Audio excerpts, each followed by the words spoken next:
Assalamualaikum warahmatullahi wabarakatuh. Yang terhormat Ibu Dr. Siti Aisyah MPD dan Ibu BC Qurani SPD MPD.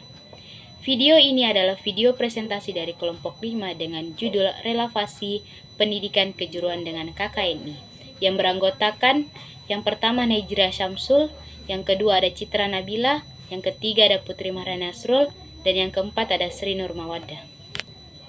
Pada materi pertama akan dibawakan dengan saya sendiri atas nama Putri Maharani Nasrul. Kerangka Kualifikasi Nasional Indonesia atau disingkat dengan KKNI merupakan perwujudan mutu dan jati diri bangsa Indonesia terkait dengan sistem pendidikan nasional, sistem pelatihan kerja nasional, dan sistem penilaian kesetaraan nasional yang dimiliki Indonesia untuk menghasilkan sumber daya manusia dari pencapaian pembelajaran yang dimiliki setiap insan pekerja Indonesia dalam menciptakan hasil karya serta kontribusi yang bermutu di bidang pekerjaannya masing-masing. Sebagai sebuah kebijakan yang memiliki implikasi luas di masyarakat, KKNI harus dikembangkan dengan teliti, disertai dengan tahapan-tahapan yang jelas dan mendorong keikutsertaan semua pihak yang berkepentingan dalam pengambilan keputusan, sehingga hasil-hasil yang dicapai merupakan kesepakatan bersama. Implementasi KKNI diharapkan dapat yaitu pertama, meningkatkan mutu pendidikan dan pelatihan nasional. Yang kedua, meningkatkan pengakuan masyarakat internasional terhadap hasil pendidikan dan pelatihan nasional. Yang ketiga, meningkatkan pengakuan terhadap hasil pendidikan non-formal dan informal oleh sistem pendidikan formal. Yang keempat, yaitu meningkatkan kepercayaan para pemangku kepentingan terhadap kualitas dan relevansi tenaga kerja yang dihasilkan oleh sistem pendidikan dan pelatihan nasional. Assalamualaikum warahmatullahi wabarakatuh. Saya Citra Nabila akan melanjutkan materi dari teman saya. Yang kedua yaitu peran KKNI. Secara umum, KKNI diharapkan dapat melahirkan suatu sistem penyetaraan kualifikasi ketenagakerjaan di Indonesia dan memiliki peran sebagai berikut. Yang pertama, KKNI harus mampu secara komprehensif dan berkeadilan menampung kebutuhan semua pihak yang terkait dengan ketenagakerjaan serta memperoleh kepercayaan masyarakat luas. Yang kedua, KKNI diharapkan memiliki jumlah jenjang dan deskripsi kualifikasi yang jelas dan terukur, serta secara transparan dapat dipahami oleh pihak penghasil dan pengguna tenaga kerja baik di tingkat nasional, regional, maupun internasional.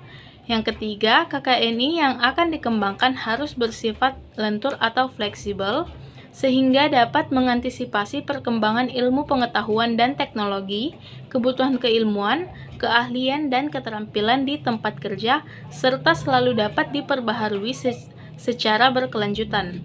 Sifat lentur yang dimiliki KKNI harus dapat pula memberikan peluang seluas-luasnya bagi seseorang untuk mencapai jenjang kualifikasi yang sesuai melalui berbagai jalur pendidikan, pelatihan ataupun pengalaman kerja, termasuk perpindahan dari satu jalur ke jalur kualifikasi yang lain.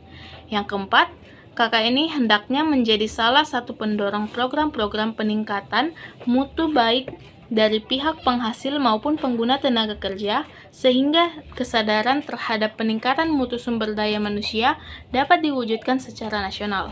Sekian materi dari saya. Wassalamualaikum warahmatullahi wabarakatuh.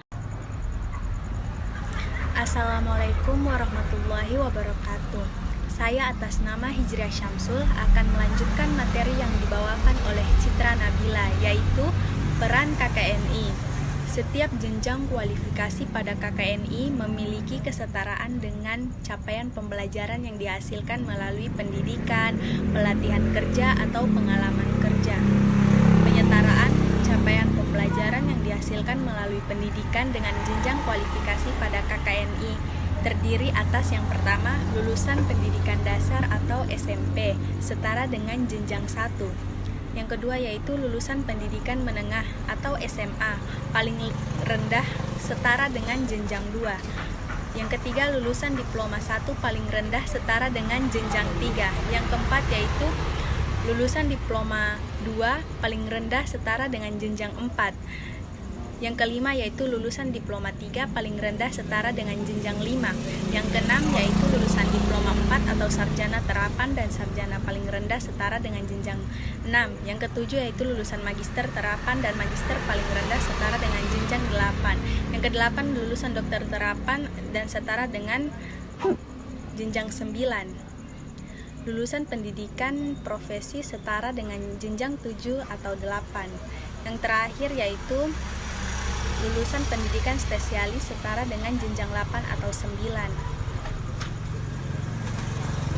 Penyetaraan capaian pembelajaran yang dihasilkan melalui pelatihan kerja atau pengalaman kerja dengan jenjang kualifikasi pada KKNI dilakukan dengan sertifikasi kompetensi melalui uji kompetensi berdasarkan Standar Kompetensi Kerja Nasional Indonesia atau disebut dengan SKKNI. Jenjang kualifikasi suatu bidang pekerjaan pada suatu sektor atau lapangan kerja usaha yang telah dirumuskan oleh tim perumus diverifikasi oleh Kementerian Ketenagakerjaan dan kemudian ditetapkan oleh Menteri atau Kepala Lembaga Teknis terkait.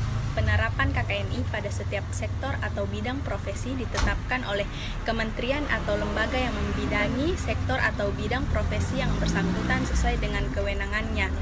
Ketentuan lebih lanjut mengenai penerapan KKNI di jalur pelatihan kerja atau pengalaman kerja diatur melalui Peraturan Menteri Ketenagakerjaan Nomor 21 Tahun 2014 tentang pedoman penerapan KKNI.